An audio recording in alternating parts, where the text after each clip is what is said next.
guys, so this week we're going to start making our silhouettes using the black paper from your art kit. Okay, we're using the black paper because remember, a silhouette is the dark outline of a person or a place or a thing against a lighter background. Okay, so just like you guys, I picked out a place.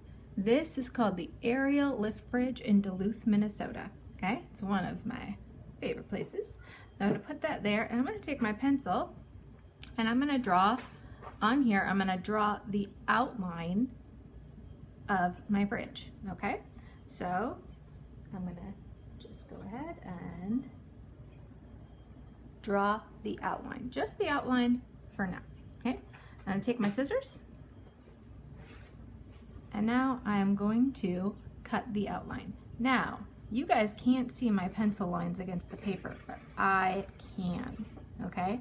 The pencil lines against black paper are just a little shiny. So if I hold it in the light right, I can see the shiny pencil against the black paper. Okay, here we go. And all right, so there I have the outline of my bridge. I think that looks pretty good. Okay, now just this is pretty boring. Okay, so we're going to start adding more detail. So I'm going to draw in the inside all of the details where I could see through. Now mine is pretty easy because there's lots of places you can see through this bridge. You might have to make yours up a little bit.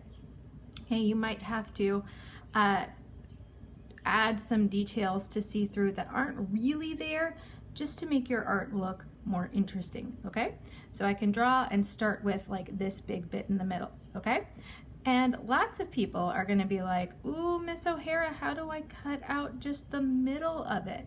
Well, great question. Okay, here is a trick for cutting out like just the middle. Okay, so I'm going to take my paper and I'm going to bend it a little bit, and I'm going to just give it a little snip, and then I can put my scissors inside of the snip and cut just like that. Okay, all right, and I can start cutting out all of the details in my place. In this case, it's my bridge. All right, so that was a little bit sloppy. I should have gone slower, but you get the idea, and you're going to keep on going until you have all the details cut out. Okay, and you're going to keep this for next week. Okay, so keep it at a safe place for next week. Put a picture of it on Seesaw and then keep it around for next week, or you're going to have to make it again.